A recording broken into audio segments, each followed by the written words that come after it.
जिस घर में इन तीन लोग का बात चलती है उस घर सत्यानाश हो जाती है। प्रिय दर्शक बंधु, दिमागी लाल सॉन्ग चैनल पर फिर से आप लोग का एक बार स्वागत है। आज आप लोग के बीच एक वैसा कहानी सुनाने जा रहा हूँ जो कि बहुत ज्ञानवर्धक कहानी है। आप जानते हैं कि बढ़िया बढ़िया घर कैसे बिगड़ जाता है, कैसे बर्बाद हो जाता है, किसी को संपत्ति देखकर कैसे बर्बाद कर देता है।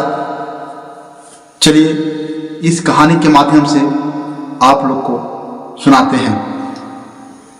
प्रिय दर्शक बंधु, इस कहानी सुनाने से पहले आप लोग से गुजारिश है कि अगर हमारे चैनल पर जो नए मेहमान बनकर आए हैं उन लोग से हाथ जोड़कर विनती है कि सबसे पहले आप हमारे चैनल को सब्सक्राइब कर दीजिए, बगल में बेल घंटी को दबाकर ऑल कर दीजिए ताकि जो भी नए नए कहानी को डालें आप लोग तक नोटिफिकेशन सबसे पहले पहुंचे। एक लाइक भी जरूर कीजिए, कमेंट में जरूर लिखिएगा कि कहानी से क्या शिक्षा मिला। चलिए मैं इस कहानी को शुरुआत करता हूं, ज़्यादा समय नहीं लेता हूं। एक समय की बात है, किसी गांव में एक परवा नाम का एक व्यक्ति रहता था। उनका 4 लड़का था। वह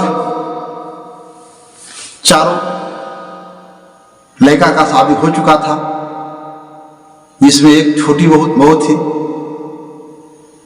उस घर में छोटी बहू समझिए कि एक साक्षात लक्ष्मी था। वह छोटी बहू बहुत पढ़ी लिखी थी, बहुत विद्वान थी, बहुत बुद्धिमान थी। जब से वह छोटी बहू घर में आई, उस घर का तरक्की बढ़ना शुरू हो गया, विकास बढ़ना शुरू हो गया, उन्नति बढ़ना शुरू हो गया। जब उस घर में तरक्की बढ़ना शुरू हो गया, विकास बढ़ना शुरू हो गया, तो सब गांव के टोला पड़ोस जितने भी लोग थे, जवार के लोग थे, उस घर को देखकर जलन पैदा होना शुरू हो गया। उस घर में उसका तो बहुत विकास हो रहा है। उसका घर में जो एक बहू, छोटी बहू आई है, समझिए कि एक लक्ष्मी आई है। वह बहुत विद्वान, बहुत बुद्धिमान है। वह घर को, पूरे घर को चला रहा है। उसी को बात लेकर सभी चलता है। इस विकास को देखकर पूरे टोले मोहल्ले, पूरे जवार के लोग को जलन पैदा होना शुरू हो गया। खासकर ज्यादा उसका पड़ोस में, गोतिया नया में जलन पैदा होना शुरू हो गया। यह देखकर एक दिन उसी जवार का पुरोहित पंडित जी ने सोचने लगा, किसको, परमानंद जी के घर में तो बहुत ज्यादा विकास हो रहा, तरक्की हो रहा, कैसा करें किस घर में तरक्की घट जाए, विकास घट जाए कि हमको पूछ होना शुरू हो जाए, हमको बुलाना शुरू कर दे। यह क्या काम किया। एक दिन की बात है, वह पुरोहित एक ज्योतिषी के यहाँ गया और कहने लगा, ज्योतिषी जी हमारा एक काम बता देता, आपको कुछ दक्षिणा भी दे देते, दक्षिणा भी मिल जाता। वह ज्योतिषी बोला, बोलिए पुरोहित जी आपका क्या काम है। तो देखिए, परमानंद के घर में बहुत ज्यादा तरक्की हो रहा है, विकास हो रहा है, बहुत ज्यादा खुशहाल रहता है, आपस में मेल मिलाप रहता है। ऐसा कीजिए कुछ घर में फोड़ने का कोई उपाय बताइए कि उसको घर में आपस में सब फूट जाए और उसका तरक्की घटना कम हो जाए। यह सोचकर विद्वान ने अपना पतरा को देखना शुरू कर दिया। वह देखा कि उसका घर में तो एक छोटी बहू है, बहुत विद्वान, बड़ी पढ़ी लिखी है, साक्षात लक्ष्मी है। वह बोला पुरोहित जी से, पुरोहित जी इस घर में तो कुछ हो ही नहीं सकता है, क्योंकि उस घर में एक छोटी बहू है, परमानंद जी का जो साक्षात लक्ष्मी है, इसलिए उस घर में कुछ नहीं हो सकता है। तब पुरोहित जी बोले कुछ उपाय कीजिए। ज्योतिष जी वह विद्वान ने बोले कि ठीक है, एक उपाय करता हूँ। एक उपाय है हमारे पास, अगर परमानंद जी के पास से एक बांस मांग कर ले आइएगा, हरा बांस, तो उसको घर में कलह बढ़ जाएगी। यह सोचकर वह पुरोहित जी चले जाता है परमानंद जी के पास। परमानंद जी के पास जब जाता है तब बोलता है, परमानंद जी हम आपके पास एक काम से आए हैं, हमें एक हरा बांस आपको चाहिए। वह परमानंद जी समझिए कि किसी को बात को नहीं टालते थे, वह हरा बांस उस पुरोहित को दे देते हैं। जब पुरोहित के देते हैं तब जब बहू जानता है कि हमारे पिताजी ससुर साहब जो हैं, जो हरा बांस पुरोहित को दे रहे हैं, तो क्या काम किया, उसमें से बांस का पत्ता था, बांस के पत्ता तोड़ करके और काली गाय को लाके खिला दिए।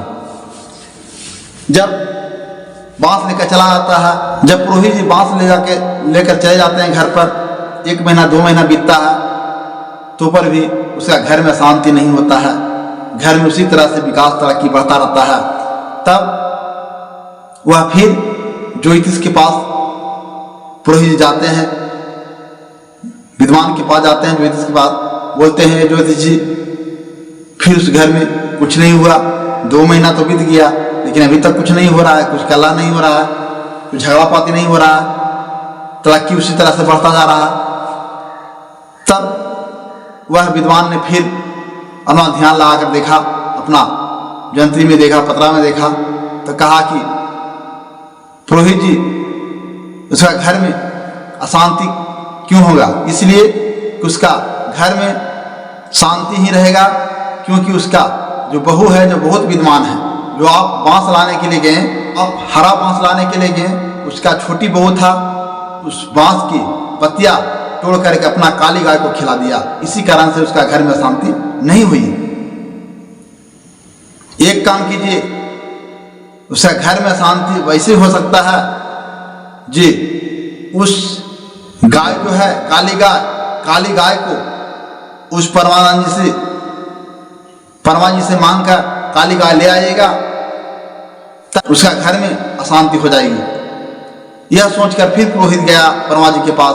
परमा जी के पास जब जाता है तब कहता है, परमा जी हमारा घर में एक बच्चा जन्म लिया है, छोटा बच्चा है, उसको माँ का दूध नहीं हो रहा है, उस गाय दे देता हूँ, बाल बच्चा को गाय मने दूध पिलाते, बाल बच्चा को चलाते, इसलिए हमको गाय चाहिए। वह परमा जी बात को, पुरोहित जी के बात को नहीं टालते थे, वह गाय देने लगे। जब छोटकी बहू ने जब सुनती है कि गाय, हमारे पिताजी गाय को दान कर रहे हैं, ब्राह्मण को दे रहे हैं, गाय को दे रहे हैं, तो क्या किया, गाय का जो आंख से आंसू था उस अपना चादर की धागा में उसको आंख के पोंछ करके चादर को रख दिया। फिर गाय पुरोहित लेकर चले जाते हैं घर पर। जब पुरोहित घर पर लेकर चले जाते हैं, फिर 1 महीना 2 महीना बीतता है, फिर देखते हैं कुछ घर में अशांति नहीं हुआ, उसी तरह से शांति चल रहा है जिस तरह से पहले से शांति चल रहा था।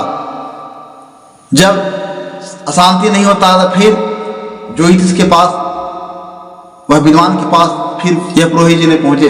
पुरोहित जी बोले,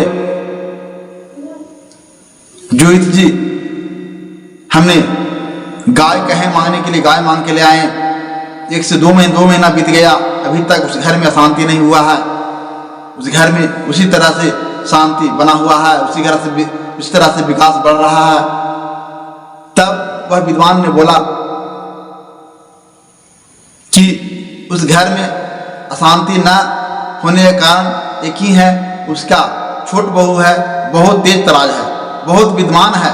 जब आप काली गाय मांगने के लिए गए उसको घर से, तो उसका काली गाय के आंख से आंसू अपना काली चादर से धागा से पोंछ करके वह चादर को घर में रख दिया। इसी कारण से वह घर में अशांति नहीं हुई।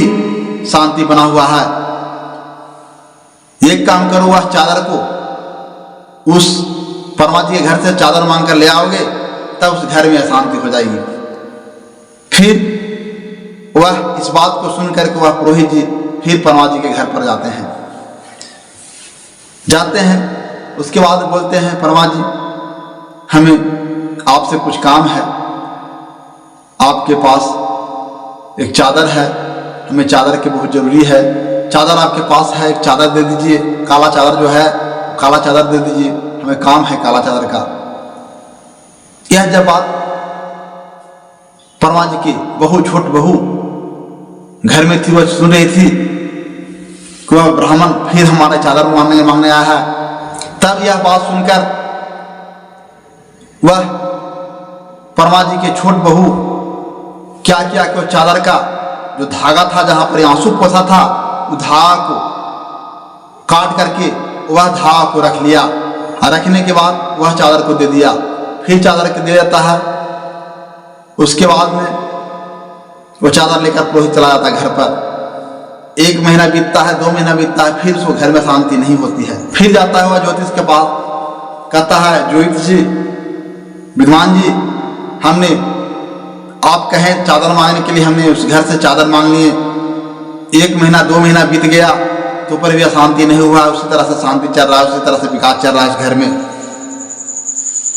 तब वह ज्योतिष जी ने बोले, वह विद्वान ने बोले कि पुरोहित जी, उस घर में शांति रहने का कारण है उसका बहुत छोट बहू है, जो बहुत तेज तराज है। वह क्या काम किया कि जब चादर मांगने के लिए गए काली चादर, तो उसका छोट बहू था, उसका काली चादर का जो गाय का जो आंसू पोंछा था जो कोना से, उस कोना का धागा काट कर वह धागा को रख लिया। धागा को रख लिया, इसी कारण से उसका घर में अशांति नहीं हुआ, शांति बना हुआ है। अब एक काम है उस घर में अशांति बनाने का। अब हमसे काम इसके बाद हम बताएंगे, इसके बाद हमारे घर पर नहीं आना। अगर हुआ आपसे काम हुआ तो हुआ, नहीं तो फिर हमारे दरवाजा पर आप नहीं आना। रोहित जी के कहा, या ज्योतिष लास्ट उपाय यही है कि जाओ तो किसी प्रकार से तू उसका बहू को घर से निकलवा दो, तभी उसका घर में अशांति होगा, अन्यथा उस घर में शांति नहीं होगा। यह पुरोहित जी घर पर चले जाता है, वह दिमाग लगाना शुरू करता है कि कैसे उसका बहू को घर से निकाले।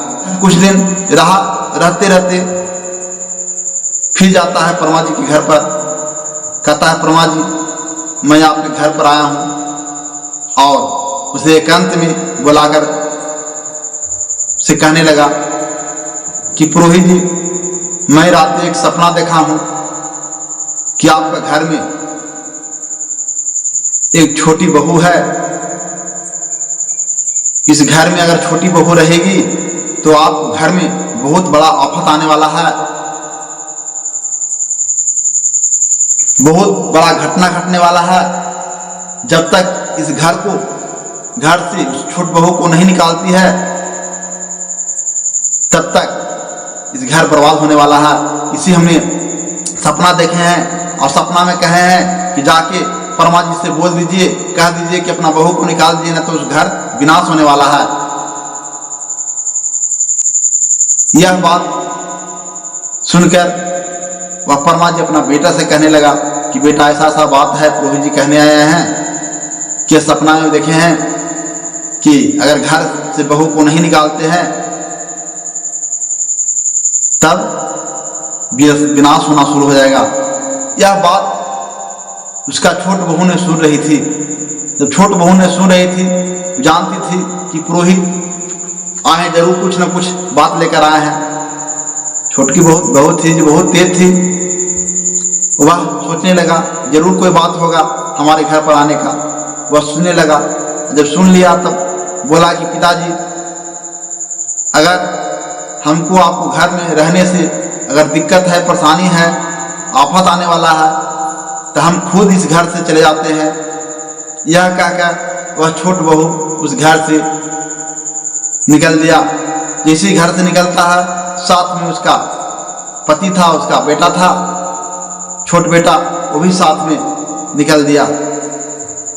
और दोनों पति पत्नी चले जाता है, एक शहर में रहकर बसना शुरू करता है। जब वहाँ शहर में रहना शुरू करता है, तब इस परमा जी के घर में जब से वह छोट बहू गई, तब से अशांति हो गया, घर में अशांति हो गया, घर में झगड़ा होना शुरू हो गया, घर में कलह होना शुरू हो गया, घर को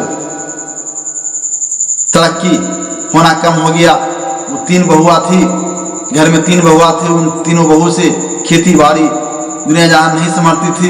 इसी दरमियान में वह पंडित जी आता था, कहता था कि आपको घर में शांति हो गया है, ये करवाना पड़ेगा, वो करवाना पड़ेगा, जग करवाना पड़ेगा, ये करवा करके उस घर में लूटना शुरू कर दिया। उस घर को और गरीब लंगा बना दिया पुरोहित ने। उसके बाद इसको परमा जी के ध्यान आया कि हमने छोट बहू को घर से जब से निकाले हैं, जब से हमारे घर में विनाश होना शुरू हो गया, अशांति होना शुरू हो गया, घर में लड़ाई झगड़ा होना शुरू हो गया। परमा जी जाते हैं अपना बहू के पास और वहाँ जाकर अपने बहू से, अपने बेटे से बोलते हैं, बेटा हमें बहुत गलती हो गया। वो अपना बहू से माफ़ी मांगते हैं कि चलिए, हमने बहुत भूल से पुरोहित की बात में आकर हमने घर से आप लोग का निकाल दिए, चलिए घर पर चलिए। वह बहू को लेकर घर पर आते हैं, फिर से वह घर में शांति उसी प्रकार बन जाता है जिस प्रकार से पहले शांति था, उसी प्रकार से फिर अपने पूरे परिवार खुशहाल से रहना शुरू कर देते हैं। प्रिय दर्शक बंधु, ये 3 लोगों, अगर जिस घर में 3 लोगों का बात चलता है, समझिए घर बर्बाद हो जाता है।